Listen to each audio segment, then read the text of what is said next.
What's going on YouTube? Josh here checking in. As you can see, pre-workout time, drinking some Monster Energy drink, Rice Krispie treats for all them gains.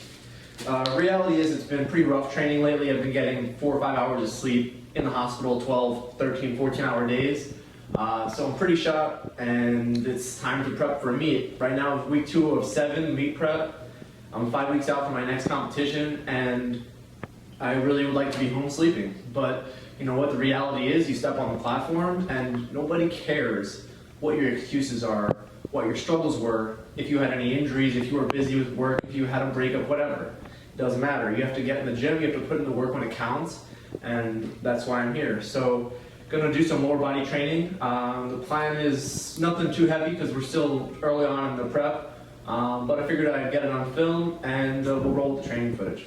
So as opposed to talking about the lifting specifically, I think I'm just going to go ahead and talk about kind of some of that stuff I alluded to in that introduction.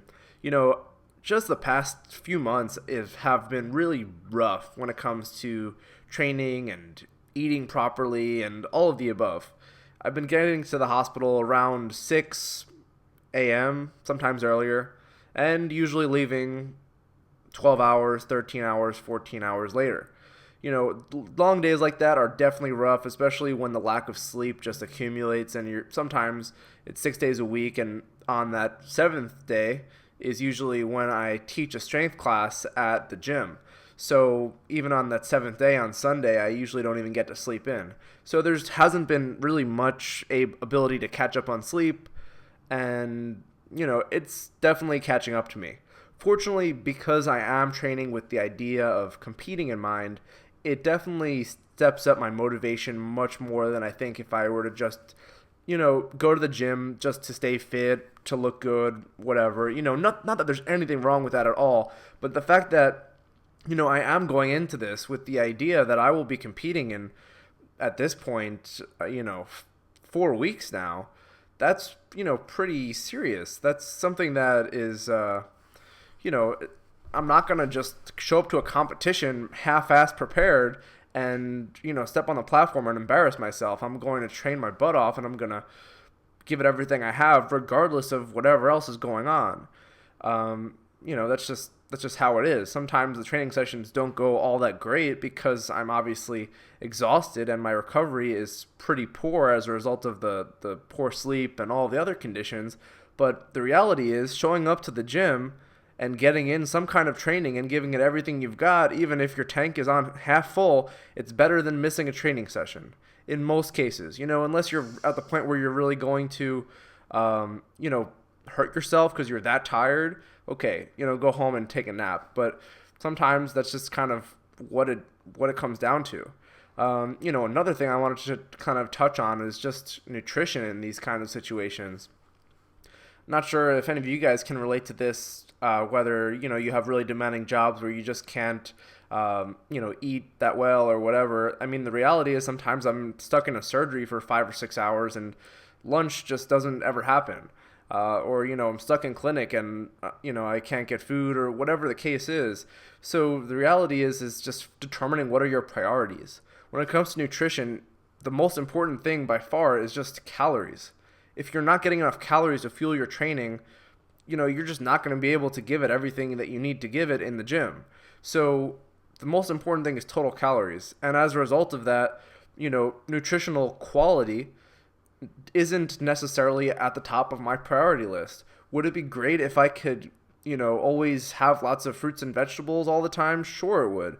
But the reality is that preparing that kind of stuff does take some time.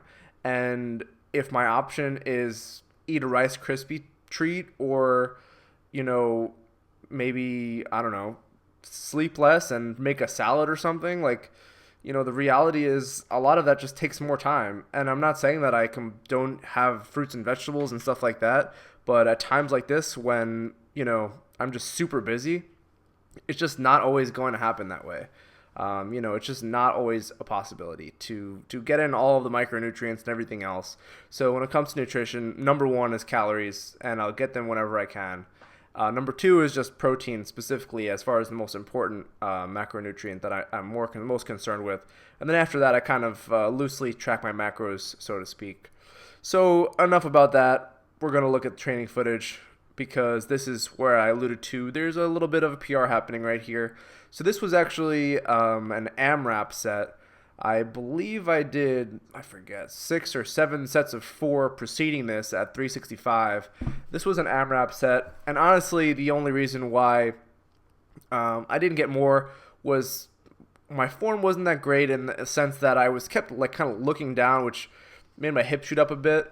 But mostly it was just my conditioning is very poor. So doing 8, I was just tanked cardiovascular wise, and definitely was pretty good place to start off because the following week, which I did not get on video, I hit 385 for 8, which is a huge PR, and that puts me in a very good place to be.